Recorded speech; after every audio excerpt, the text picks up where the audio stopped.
Bom dia a todos, então. Vamos dar início ao estudo dessa manhã.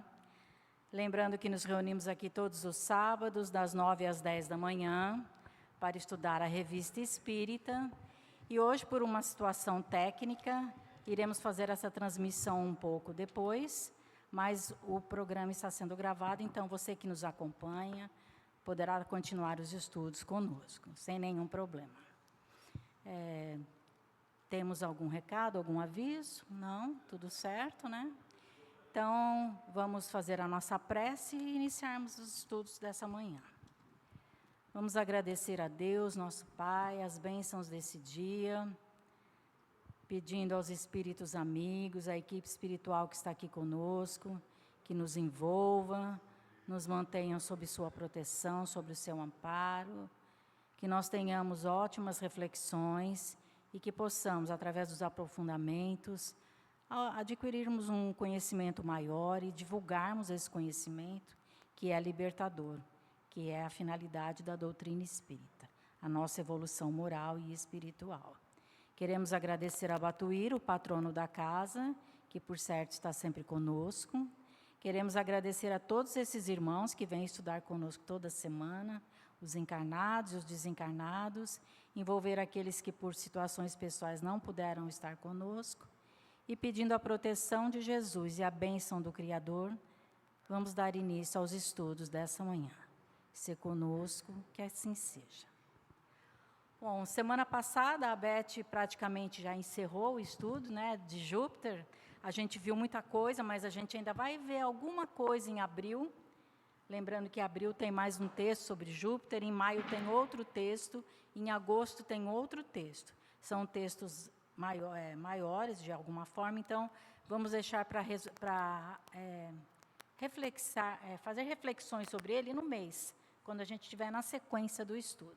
Lembrando que, por alguma motivação, Allan Kardec sempre escolhia os artigos e, conforme eles vinham chegando, é que ele colocava esses artigos nas publicações das revistas. Então, na sequência dos estudos, quando chegarmos nesses meses, vamos entender por que aqueles artigos estão naquele momento, né, do que se tratava.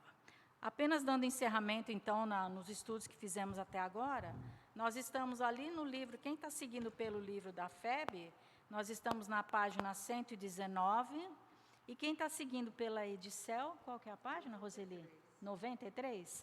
É na página 93. Então, só encerrando, depois de tudo que a gente já falou sobre Júpiter, diz assim: já nos perguntaram diversas vezes se pensamos que a condição do homem terreno seria um obstáculo absoluto à sua passagem, sem intermediário da Terra para Júpiter. Então, será que é possível, né, a gente já evoluir tanto aqui, melhorar tanto aqui, que a hora que desencarnarmos já podemos ir habitar um mundo onde existem os bons espíritos, né, um mundo mais feliz, mais adiantado, como a gente viu Júpiter, por todas as características deste planeta?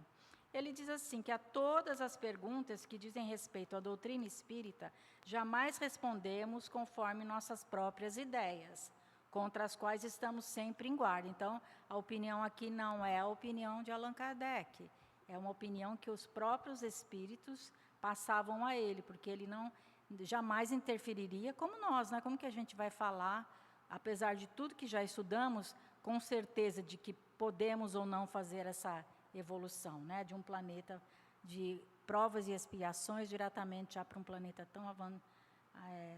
tão já na frente como é Júpiter, né? Limitamos-nos a transmitir, ele diz, o ensino que nos é dado pelos espíritos, não os aceitando de forma leviana e com irrefletido entusiasmo. Porque seria muito bom, né, se a gente pudesse afirmar, né, oba, daqui já vamos para Júpiter, que maravilha.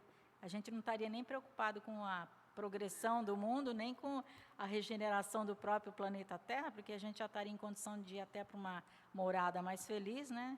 Isso poderia nos entusiasmar. A pergunta acima, ele diz, respondemos claramente, porque tal é o sentido formal de nossas instruções e o resultado de nossas próprias observações. Sim, ele diz, deixando a Terra, pode o homem ir imediatamente a Júpiter, ou outro mundo análogo, pois que não é o único dessa categoria. Então, lembrando, Júpiter foi o exemplo que nós estudamos, mas existem milhares, centenas de planetas na condição de Júpiter, né? Outra pergunta, pode-se ter certeza disso? Não. A gente pode ir direto para Júpiter? Pode, mas eu posso ter certeza disso? Ele já fala não.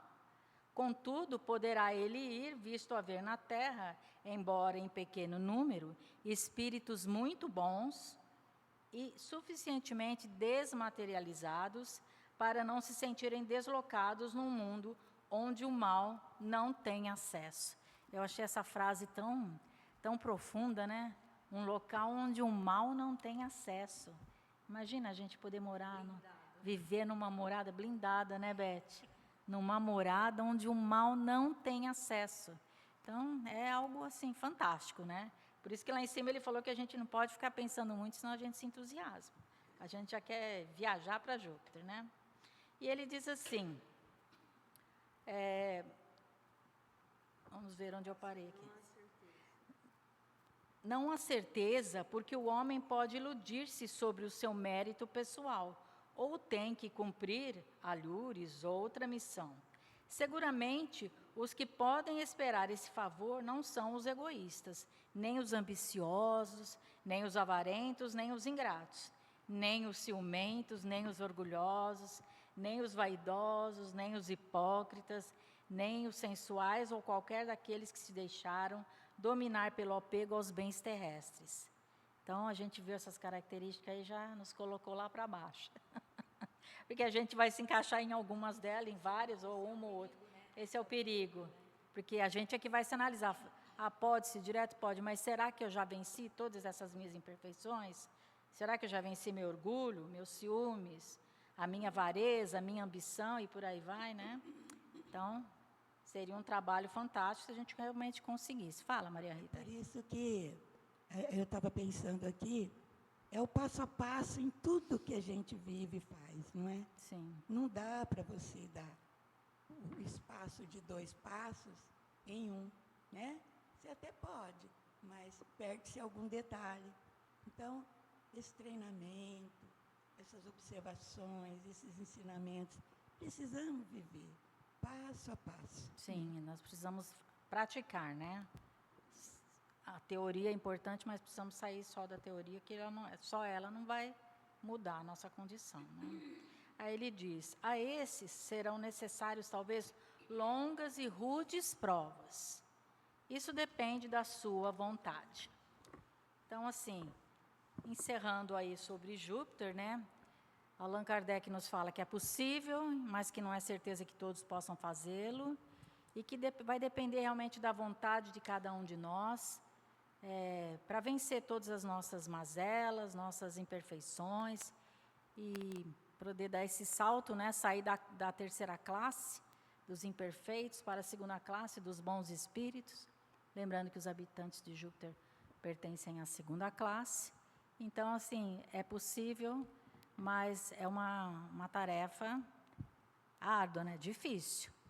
Então, assim, mas podemos pelo menos já ir nos melhorando para melhorar a nossa própria condição aqui, já que nós é que também vamos fazer a mudança da psicosfera do próprio planeta Terra, né? Quando a maioria já estiver nessa condição, a própria transição planetária estará se completando para que aqui também já comece a se passar o processo da própria regeneração, né?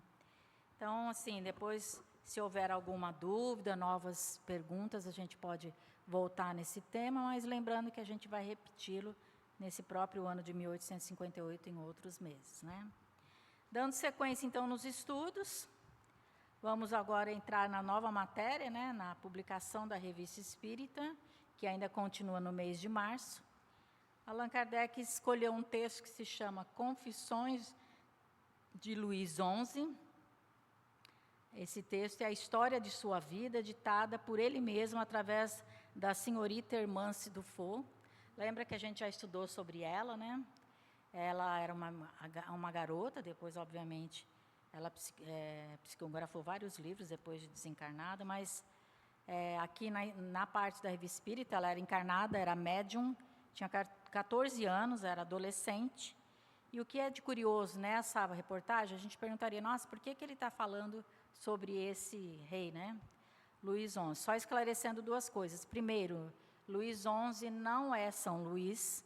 São Luís é o rei Luís IX, que foi antes, 200 anos antes, porque senão a gente vai ler o texto e ver que, nossa, mas é um espírito que já deu tantas mensagens importantes dentro da doutrina espírita, e por que esse texto mostrando, de uma certa forma, uma desqualificação desse espírito, né? Desqualificação no sentido de uma imperfeição dele, né? Então, vamos esclarecer, depois quem quiser pode pesquisar. Então, Luís XI não é São Luís. São Luís é o espírito que nos fala, em vários artigos do livro dos médiuns, no Evangelho também. Luís XI é 2 séculos à frente, né? Da França também. E por que ele vai contar essa história aqui?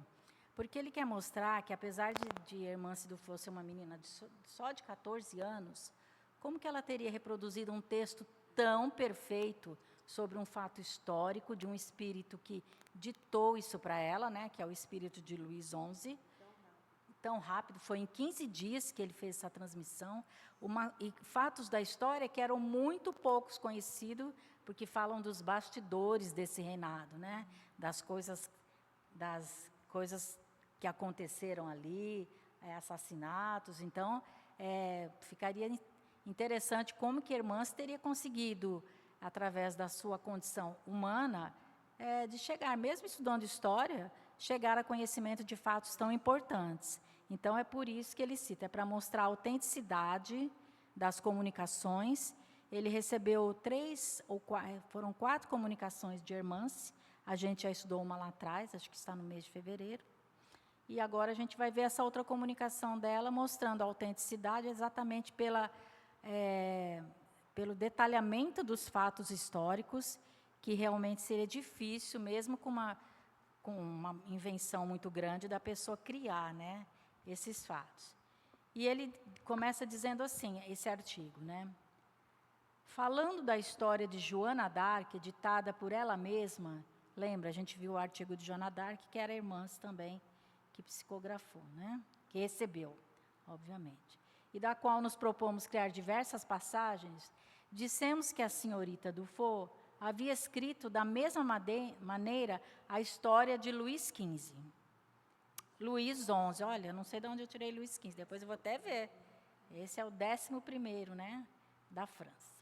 Esse trabalho, um dos mais completos do gênero, contém documentos preciosos do ponto de vista histórico. Nele, Luís XI revela-se o profundo político que conhecemos. Mas, além disso, dá-nos a chave de vários fatos até hoje inexplicados. Ou seja, ele vai falar de coisas que aconteceram que não ficou claro na história, mas são revelações do próprio Espírito. Do ponto de vista espírita, é uma das mais curiosas mostras de trabalhos de fôlego produzidos pelos espíritos. A esse respeito, 2 coisas são particularmente notáveis: a rapidez da execução, que foram 15 dias suficientes para ditar a matéria de um grosso volume, ou seja, é um volume sobre tudo isso. Esse aqui é um artigo apenas detalhando uma parte desse artigo, mas foi um volume, então imagino que esse volume deve ter fatos históricos importantíssimos, né, que foram considerados, e 15 dias seria até insuficiente para que alguém conseguisse compilar, né, talvez tantas informações, né. E, em segundo lugar, a lembrança tão precisa que um espírito pode conservar dos acontecimentos da vida terrestre. Ou seja, foi detalhamento que somente o próprio espírito poderia trazer. Mesmo que alguém tivesse lido esse material, seria difícil repassá-lo com tanta fidelidade, né, dos escritos. E também é algo que foi detalhado pelo próprio espírito com uma clareza que Allan Kardec nos fala que é algo também bastante precioso, né? Uma vez que, quando a gente vai contar uma história, né, a gente vê nos dias de hoje, alguém pergunta para a gente algum fato, a gente vai contar, a gente até se esquece, né? Você fala, você lembra ano passado, aquela viagem que nós fizemos, quando a gente estava em tal lugar, você fala, como é que é mesmo? Não, mas foi lá mesmo ou não foi? A gente faz um devaneio, porque a gente nem é uma história de um mês atrás, um ano atrás, a gente consegue detalhar. E no caso aqui, ele detalhou coisas importantes, em minúcias. Imagino a obra inteira, já que ela era um volume grosso, né? Esse aqui é só um artigo falando sobre essa publicação.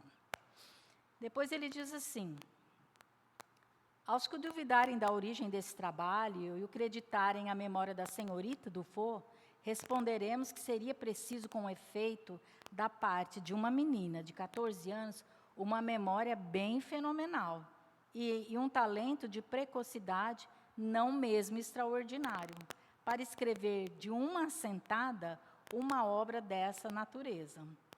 Mas, vamos dizer que isso ocorreu.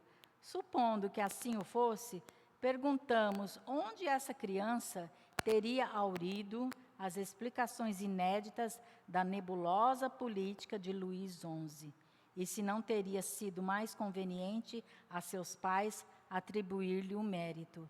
Ou seja, da onde que ela trouxe essas histórias, né, que falam de crimes, de situações complexas, de um reinado com detalhes, né, poderia até, de uma certa forma, complicar a situação da própria menina, né? A família teria impedido, não, expor, exatamente. Então, das diversas histórias escritas por seu intermédio, a de Joana d'Arc é a única que foi publicada.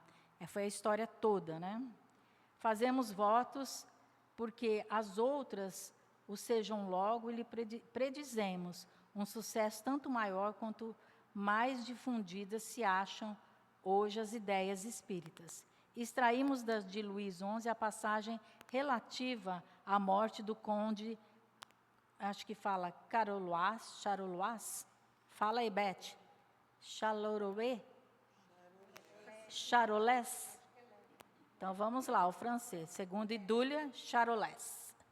Então, vai falar desse conde, então, por isso que ele separou só uma parte de um crime, obviamente algo que talvez ficou até em segredo durante o acontecimento, mas que foi revelado nesse artigo. Os historiadores, ele começa dizendo, defrontando-se com o fato histórico de que Luís XI deu ao conde de Charolais a tenência, né, ou seja, o controle, o domínio geral da Normandia. Lembrando que a Normandia é uma região no norte da França, era uma região grande, então aquele conde ficou como responsável, né, por aquele local. Confessam não compreender por que um rei que foi tão grande político haja cometido tão grande falta. Porque ele diz assim, isso está no livro, está nos livros de história. Além de tudo, ele lhe paga, né? Ele vai lhe pagar uma indenização mensal. Então, assim, como que fala, Maria Rita? Tem uma observação. Tem. Está na História de França e Continuadores. É um livro, depois quem tiver a curiosidade de ver, né? No rodapé tem a história completa. Né? Que para nós, o sentido não é saber historicamente os fatos sobre ele, mas é ver a autenticidade das comunicações. Né? Então, as explicações dadas por Luís XI são difíceis de contradizer, visto estarem confirmadas por 3 episódios de todos conhecidos. Então, na história já tinha a conspiração de Constant, a viagem do conde de Charolais, né? Charolais, e em seguida a execução do culpado. E, enfim, obtenção por esse príncipe da Tenência Geral da Normandia, província que reuniu os estados do Duque de Borgonha, que é uma outra região, Borgonha, onde tinha uma outra dinastia, que sempre foram inimigos ligados ao rei, né, Luís XI. Então, ele vai falar sobre as tramas de um crime que não era conhecida, mas esses 3 fatos que eram da história puderam confirmar várias coisas que tem nesse documento completo. Lembrando que ele citou lá no começo que é um documento longo, né? Então, começa assim, ó, Luís XI assim se exprime. Então, é ele falando.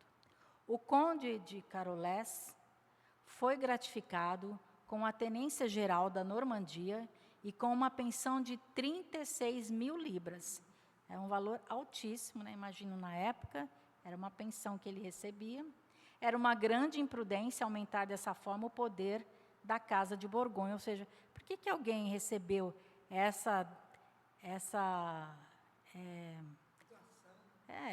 esse mérito, né, de receber, de tomar conta de uma região e de, por ser responsável por aquilo, receber uma quantia mensal tão grande, né? Por que se daria isso a alguém? Então, ele é questionado. Embora essa digressão nos afaste da sequência dos negócios da Inglaterra, creio dever indicar os motivos que me fizeram agir assim. Então, é o rei falando. Algum tempo depois de seu retorno dos Países Baixos, lembrando que os Países Baixos é a região da Holanda, né? A gente depois pode até falar sobre isso, mas é só a título de conhecimento, lembrando que esse artigo é bem complexo, porque ele está falando de fatos históricos, né? Da França, da região, dos domínios, dos ducados, dos reis. Então, são fatos históricos que a gente não tem assim condição, pelo menos no que me diz respeito, de aprofundar, porque o que mais chamou a atenção no artigo foram os detalhes comprovando que não poderia ser, de alguma forma, alguma invenção da própria Hermance, né? Da adolescente escrevendo todas essas coisas. E ele diz assim, Países Baixos, o Duque Filipe de Borgonha tinha caído gravemente enfermo. O conde de Charolais amava verdadeiramente seu pai, era o filho, apesar dos desgostos que lhe havia causado. É verdade que seu caráter ardente, impetuoso e, sobretudo, minhas pérfidas insinuações poderiam desculpá-lo. Cuida dele com uma afeição toda filial e não deixa, nem de dia nem de noite, a cabeceira do seu leito. Então, ele está falando, né, de quem era esse conde, a quem ele deu os cuidados da região da Normandia, uma pensão, né, uma gratificação mensal altíssima. Ele está falando sobre a pessoa, sobre quem é esse homem. Então, ele diz assim, que o perigo do velho duque me levava a sérias reflexões. Eu odiava o conde e acreditava ter tudo a temer dele. Aliás, não tinha senão uma filha de tenra idade, o que ocasionou, após a morte do duque, que parecia não dever viver muito tempo, uma minoridade que os flamengos, sempre turbulentos, teriam tornado extremamente tempestuosa. Então, o que era responsável, que era o pai dele, faleceu, ia passar a condição do filho, né, a ascendência na época, para esse conde, e, de acordo com as informações aqui, não era alguém de grande confiança, né? Eu poderia ter me apoderado facilmente, diz, né, Luís XI, se não de todos os bens da Casa de Borgonha, ao menos de uma parte, seja disfarçando essa usurpação com uma aliança, seja lhe deixando tudo quanto a força tem de mais odioso. Ou seja, a gente sabe que havia muito domínio, né, das posses, né, nos reinados, das regiões, tudo era tomado, né, tomava-se a posse de uma área. Disputado, né? Exatamente, ainda mais a França, que era o centro ali, né, das situações. Vamos lá. Havia mais razões do que era preciso para mandar envenenar o conde de Charolais. A ideia de um crime, aliás, não me chocava mais. Então, a gente vê que esse rei, né, Luís XI, já começou a pensar em como ele ia se livrar, né, exterminar, né, esse conde e tomar posse da região, né, do reinado, do ducado, das coisas que pertenciam à família, né, que era, no caso ali, como ele diz lá no começo do texto, o pai era o Duque Filipe de Borgonha, né, que também era uma outra dinastia local, né. Então, ele diz assim, consegui seduzir o copeiro do príncipe Jean Constant, a Itália, de algum modo era o laboratório dos envenenadores. Então, ele vai atrás de um copeiro, pede para que ele vá para a Itália, ver lá se tinha alguma substância, né? Lembrando que na Itália, na região, onde tinha os laboratórios, as descobertas das novas drogas, principalmente venenos, né? Então, ele fala, ele tem que ir para lá. De algum modo, era o laboratório dos envenenadores. Foi para lá que Constant enviou Jean de Delive, que havia conquistado graças a uma soma considerável, a qual deveria ser-lhe paga quando retornasse. Delive quis saber a quem se destinaria o veneno. o copeiro teve a imprudência de confessar que era para o conde, ele dedurou, né? De Carolés. Então, depois de ter dado conta da sua tarefa, Delive apresenta-se para receber a importância prometida. Ele foi lá, trouxe o veneno, pagou, né? Mas longe de lhe pagar, Constant o cobriu de injúrias. Furioso com essa recepção, Delive jurou vingar-se. Foi encontrar-se com o conde Carolés, confessando tudo o que sabia. Então, ele contou que ele tinha ido lá realmente para pesquisar um veneno, que era para matar alguém, contou tudo. Constant foi preso e conduzido ao castelo de Ripemont. Então, nessa Constant que tinha pedido, né, a esse copeiro para buscar o veneno, foi preso e conduzido ao castelo. O medo da tortura o fez confessar tudo, exceto minha cumplicidade. Ou seja, é o rei que está falando, gente. É o rei Luís XI. Então, ele confessou tudo, mas não falou que ele tinha ido lá, pediu que o rei que havia pedido para que ele mandasse alguém à Itália buscar um veneno, porque ele ia cometer um crime, envenenar alguém. Então, a pessoa assumiu toda a culpa, né, esse senhor assumiu a culpa, foi preso, mas não falou que fazia isso em nome do próprio rei. Então, ele diz assim, já se achava no alto da torre, local destinado ao suplício, e já se preparavam para o decapitar, quando externou o desejo de falar ao conde. Contou-lhe, então, o papel que eu havia desempenhado nessa tentativa. Então, ele vai para o conde, que era quem eles queriam assassinar, e conta, ó, quem mandou tudo foi o Luís, eu vou morrer agora, mas foi o Luís XI, tá? Revelou o segredo, né? Então, imagina, parece que a gente está assistindo um filme, daqueles filmes de castelo, onde a pessoa fica aprisionada lá no... Aqueles que carrega aquele anel que levanta a parte superior assim, que cai o pozinho lá, né? Mexe, pronto, ninguém viu como é que foi feito. Realmente, então... Vamos ver como é que termina essa história, né? Essa história é interessante. Quando eu li, falei, parece que eu estou lendo a história de um filme, né? Desses crimes perfeitos, de castelos, de reinados, né? Então, a gente sabe que existiu muito disso, né? Teve um período bem escandaloso, né? Passado. Hoje a gente deve ter essas coisas ainda, mas elas talvez se processam de outra forma, né? Melhorou um pouco, né? Hoje não são mais nos reinados, né? São coisas mais camufladas, mas a gente sabe que a ambição, né, das pessoas, ela existe, pode levar o homem a cometer esses delitos, né? Então, ele diz assim, contou-lhe, então, o papel que eu havia desempenhado nessa tentativa. Apesar do espanto e da cólera que experimentou, o conde de Carolés, né, que ia ser assassinado, era para ele o veneno, calou-se, e as pessoas presentes não puderam fazer senão conjecturas vagas, fundadas nos movimentos de surpresa que o relato provocou. Malgrado a importância dessa revelação, Constant foi decapitado e seus bens confiscados, mas restituídos à sua família pelo Duque de Borgonha.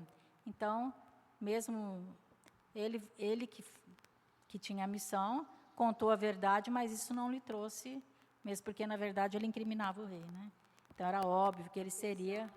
Apesar de chocar a gente hoje, essa degolado, decapitado, naquela época era a coisa mais comum, né? A pessoa chegava, tinha um suporte já certinho para ela colocar o pescoço, né? Sim. E acontecia, né? Sim, a execução era assim, a pena de morte, né? É a pena de morte. Mas era a coisa mais natural, né? Falava, é isso, e a pessoa tinha que ir, acabou, né? Não tinha como relutar. Hoje ainda tem os direitos humanos, né? Tantas coisas, né? Mas a pena de morte ainda existe, né? Só que hoje é choques, né? Os Estados Unidos tem. Sim. Em alguns lugares é por injeções, né, letais. Em outros estados é através da parte da eletricidade, né? Pílulas, cápsulas. Então, assim, a pena de morte é atual. Faz parte das leis americanas, né? E em outros países também. No Oriente existem várias situações lá onde a pena de morte é praticada, né? Então, mas o mais interessante aqui é a revelação, né? Que ele faz, porque quem está nos contando a história é o próprio mandante de tudo. Por certo, na história, por isso que no começo fala assim da história, que essas coisas não estavam muito bem esclarecidas, talvez se tivesse tido sempre dúvidas em relação a quem de fato tivesse cometido tudo isso, e ele aqui afirma que foi ele, né? Que ele fala tudo aqui, né? Detalhes, né? Por isso ele fala que as pessoas presentes não puderam senão fazer conjecturas vagas, né? Imagina no último momento a pessoa falar tudo aquilo. Fundadas nos movimentos de surpresa que o relato provocou.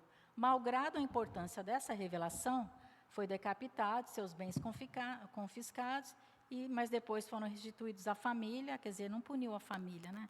Pelo menos não deixou a família na miséria, porque tudo que era da família voltou para a família. Seu delator experimentou a mesma sorte. Então, assim, quem delatou, devido em parte à resposta imprudente que deu ao príncipe de Borgonha, havendo este perguntado, caso a soma prometida lhe tivesse sido paga, se teria denunciado o complô, teve ele a inconcebível temeridade de responder que não. Então, quem delatou também, obviamente, perguntou, mas se você tivesse recebido um dinheiro alto, você teria delatado? Aí ele fala, né, ele simplesmente fala, não. Quer dizer, o dinheiro compraria o seu silêncio, então? Morre também. Decapitou ele também. Então, ele também foi morto. Que ele poderia ter falado, não, eu jamais. Sim, eu não aceitaria jamais esse crime. Não, ele falou que ele só não fez isso de outra forma, porque não recebeu uma quantia, que se ele tivesse recebido, ele também teria feito a mesma coisa. Então, o dinheiro movimentando os homens, né? Como nos dias de hoje, o poder e o dinheiro se sobressai às atitudes, né, o materialismo, que continua predominando em tudo. Quando o conde veio a Tours, pediu-me uma entrevista particular. Nela deixou extravasar todo o seu furor e me cobriu de censuras. Eu o apaziguei, dando-lhe a tenência geral da Normandia e a pensão de 30, aí é por isso que ele deixa essa pensão que é inexplicável, porque todo mundo fala, por que ele daria esse dinheiro, né, para esse conde, e uma pensão mensal tão vultuosa, que, afinal de contas, por quê? Né? A região do norte da Normandia era uma região riquíssima também e muito bela, por que daria para ele a tenência daquele local e um salário, né, mensal tão grandioso? Por quê? Porque ele escondia essas informações que o próprio rei veio nos informar através de irmãs. Exatamente. Ele silenciou, então teve direito, né, a ter uma pensão vitalícia para talvez também se manter em silêncio. Mas o próprio rei vem nos confirmar, né, o seu crime aqui. Ele diz, no final, eu o apaziguei, dando-lhe a tenência geral da Normandia e a pensão de 36 mil libras. A tenência geral não passou de um título sem resultado. Quanto à pensão, não recebeu, senão o primeiro vencimento. Ou seja, mais uma vez o rei tramou, fez alguma coisa, mandou sacrificar, ou seja, os acordos, né, lembra? Era muito comum, né, mandar matar o irmão para casar com a esposa, ou tinha filhos com outras que depois assumiam o trono e os que eram herdeiros mandavam matar os outros. Era uma coisa assim tão comum que ocorreu nessa época da história, né? Então, imagino a situação desses espíritos, né? É que elas acontecem hoje de outras formas, né? Hoje há alguns freios, né? Exatamente. E antes, não, você corre porque nós vamos, eu e a nossa turma vai te pegar. Exatamente. Imagina nesse caso, né? Que na hora que vai decapitar a pessoa, tinham poucas pessoas ali de testemunha, quando a pessoa que ia morrer conta, revela todo o segredo. Então, aquelas pessoas ali, provavelmente depois foram sacrificadas uma a uma, porque nunca podia ter testemunha, né? Embora ele tenha deixado para o conde uma significativa importância, logo também aquilo nem foi pago, obviamente aconteceram as coisas, mas ele revela tudo isso nesse artigo, e foi isso que levou Allan Kardec a, olhando esse artigo com tanto detalhamento, né? Imagina, disse que é um capítulo longo, né? Um documento longo, deve ter muitas páginas, que contam detalhadamente toda essa história aí, né?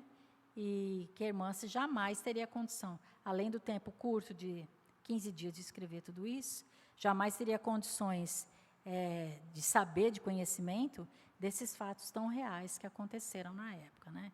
Então, apenas é uma confirmação das comunicações, da veracidade das comunicações, e para quem quiser conhecer melhor a história, então depois vão lá, leiam os artigos sobre esses personagens, tem bastante coisa na internet, né?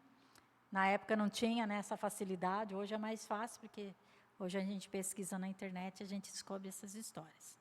Só lembrando que o mais importante, no início, faz questão de... Eu li um outro texto sobre esse trecho da Revista Espírita, onde eles fazem questão de esclarecer várias vezes, porque a gente não confunda esse rei com São Luís, tá? Muito importante a gente saber disso. Alguém gostaria de perguntar alguma coisa? Gostaria de fazer um comentário a respeito, inclusive, assim, da capacidade da irmãs, né, que nós já sabemos tudo que ela contribuiu, né, para a doutrina espírita, mas veja bem, pensando agora no médium, né, a capacidade que ele tem, né, se ele estiver preparado, né, se ele estiver em condições, Sim. ser-lhe-á revelado tudo, né, tudo, né, com detalhes. Me chamou bastante atenção esse artigo que nós estamos lendo, estudando, justamente por isso, a capacidade que ela tinha, né, além de fazer vários registros, né, a respeito da doutrina espírita, e agora vamos falar assim, fatos históricos, detalhes sórdidos, perversos, e ela, né, Sim. registrou tudo assim de uma forma que todos pudessem mais tarde, né, ter uma ideia clara do que tinha acontecido. Isso Sim. me chamou bastante atenção com relação ao médium e a sua educação mediúnica. Sim. É interessante. Maturidade, né? Sim. Então, é isso. Nós fechamos esse artigo, né? E continuando no mês de março, o próximo artigo é interessante, que vai falar sobre a fatalidade e os pressentimentos, que agora são instruções dadas por São Luís. Então, também é importante a gente ter feito essa diferenciação, porque senão, no decorrer da sequência aqui, a gente poderia achar que era o mesmo, né? Então, só lembrando que para acompanhar esse estudo, a gente vai precisar usar o Livro dos Espíritos. Quem puder anota aí, né? No capítulo 10 do Livro dos Espíritos, é a lei de liberdade. O item 6 é a fatalidade. Começa na questão 851 e vai até a questão 867. A gente vai estudar todas essas questões, certo? Lembrando que antes da gente ver o artigo, também é importante, quando a gente falar muito sobre a fatalidade, a gente vai pensar, mas onde está o livre-arbítrio? Se foi algo, não tinha como desviar, né, uma coisa fatal, tinha que acontecer, o livre-arbítrio foi destituído naquele momento. Então, a gente vai nesse mesmo capítulo, que está ainda no capítulo 10, Lei da Liberdade, o item 5. Nós vamos começar por ele, da questão 843 até a questão 850, que a gente vai entender um pouco mais sobre o livre-arbítrio. Então, só para dar uma introdução, Lei da Liberdade, capítulo 10, item 5, livre-arbítrio.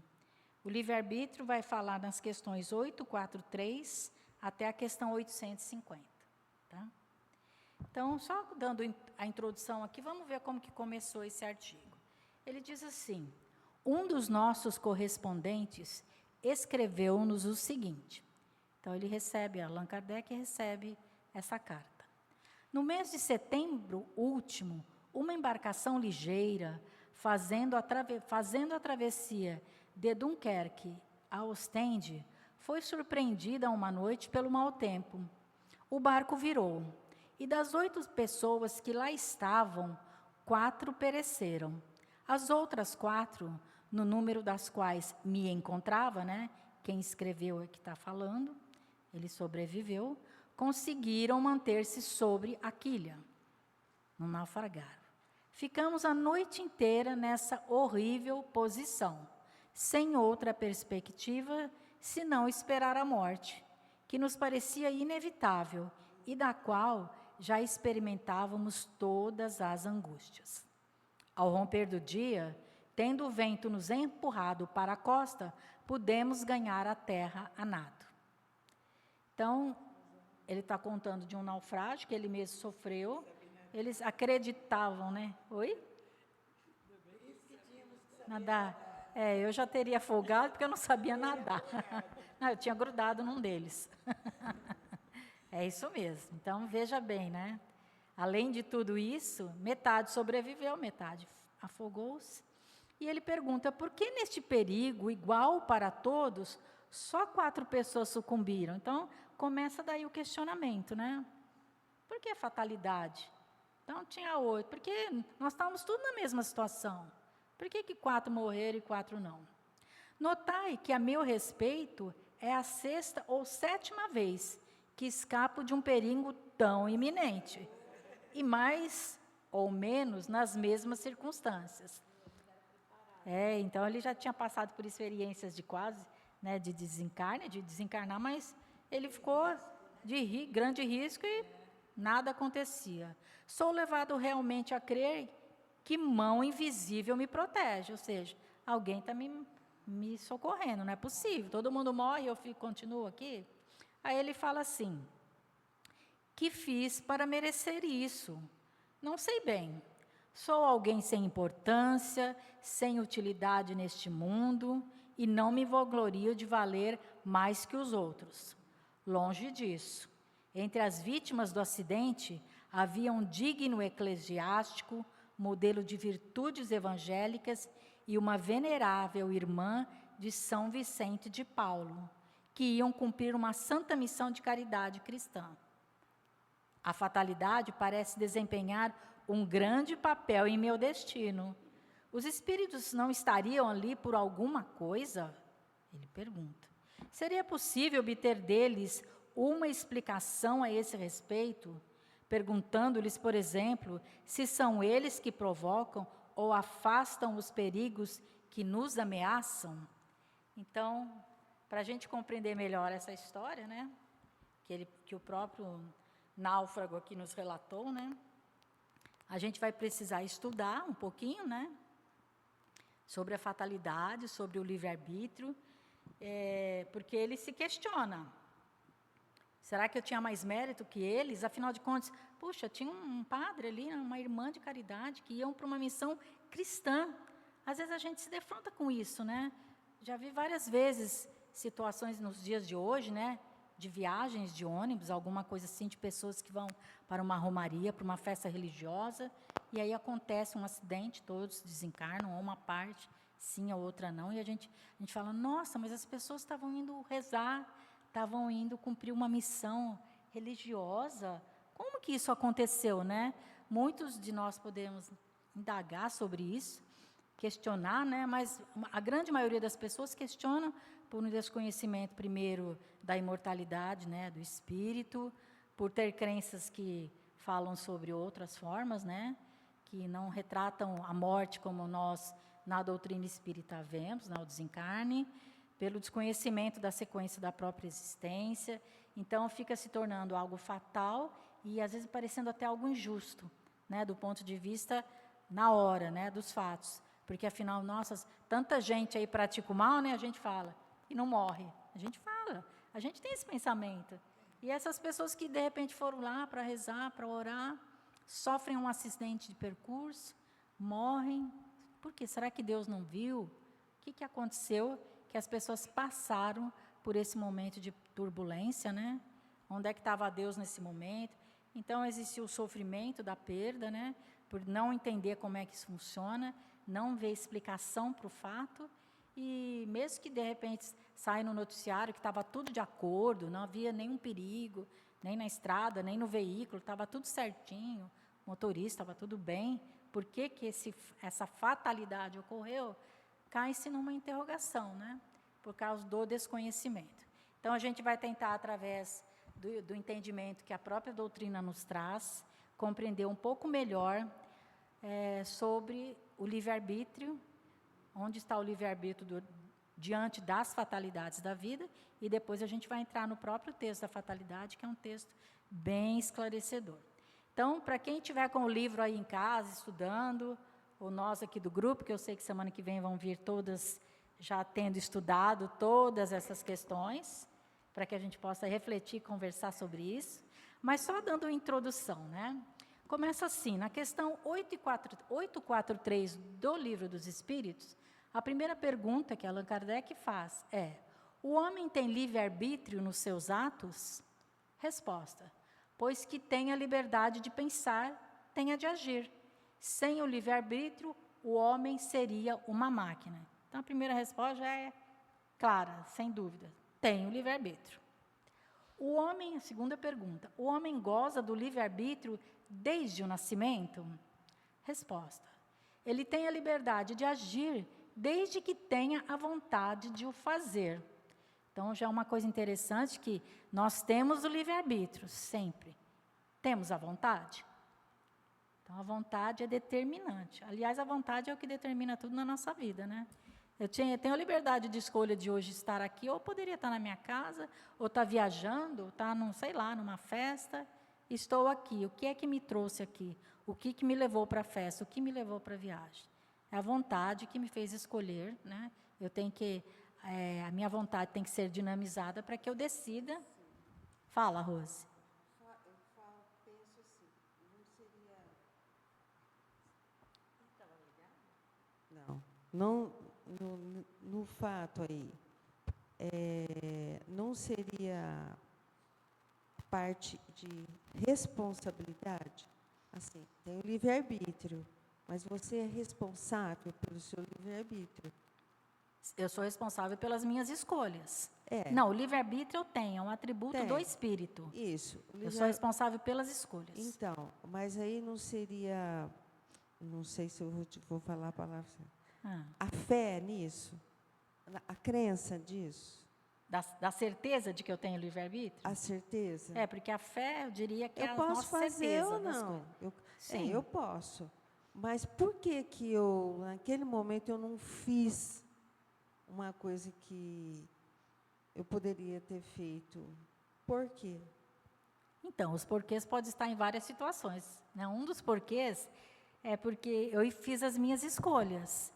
Às vezes, a minha inspiração que eu recebi de algum companheiro do mundo espiritual me lembrou disso. A minha intuição, que são as minhas lembranças passadas, me lembram que aquilo não seria muito bom, não vai repetir. Ou então, por uma negligência minha mesmo, que eu posso ter feito uma escolha ruim.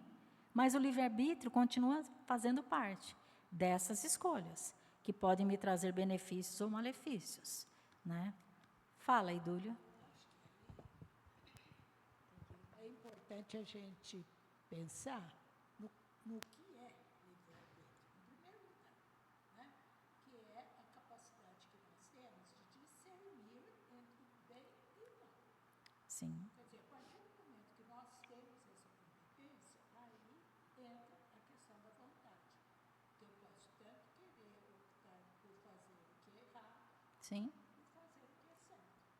Né? É o que nós vamos ver aqui nessa pergunta. Fala, Maria Rita. E olha, sem esquecermos que na sequência da leitura mais anterior, a gente tem também o nosso considerado anjo de guarda, o espírito que acompanha cada um de nós e que nos adverte, que nos lembra, Sim. que nos ajuda e que nos impulsiona para frente. Sim. E que a gente, muitas vezes, não dá atenção. Então, e aí, completando a resposta, Idúlia. Fala, Beth. Quer falar? Tá, não tá.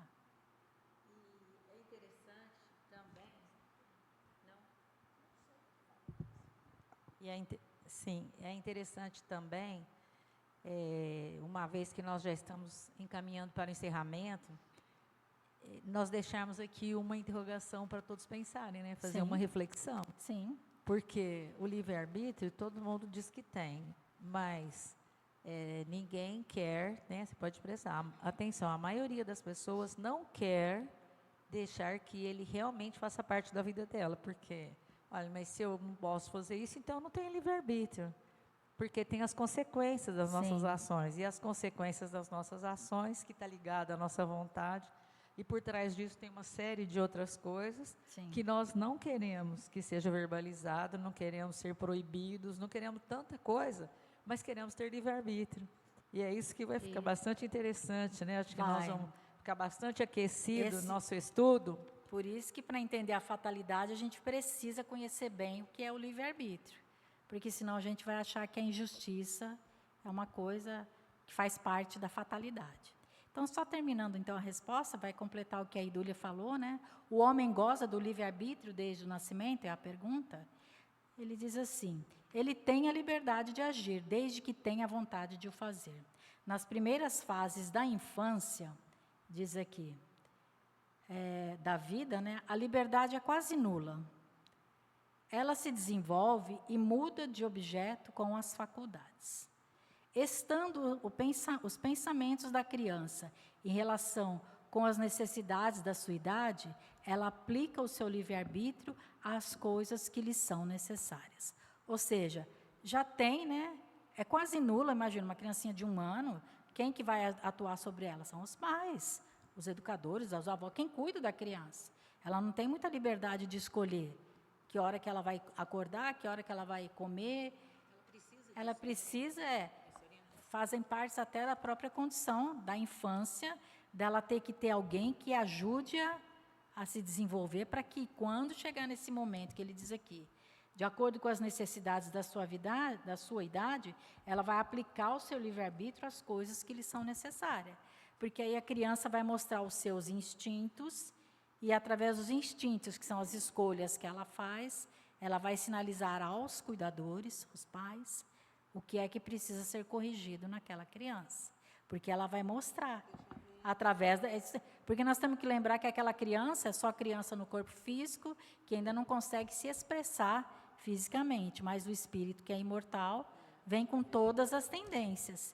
E vai caber aos pais, né, a observação das tendências daquele espírito, para que enquanto ainda ele não tenha condição de fazer as próprias escolhas, mas já mostre instintos estranhos, que ele possa ser reeducado e corrigido. Então, assim, estudem essas questões, que semana que vem a gente vai dar continuidade, para que a gente possa entender a fatalidade. E aproveitem para ler artigos, situações que possam trazer dúvidas sobre fatos que aconteceram e a gente poder analisar, foi fatalidade, não foi, como é que isso pode ser explicado, né? Então, alguém gostaria de falar mais alguma coisa? Tudo certo?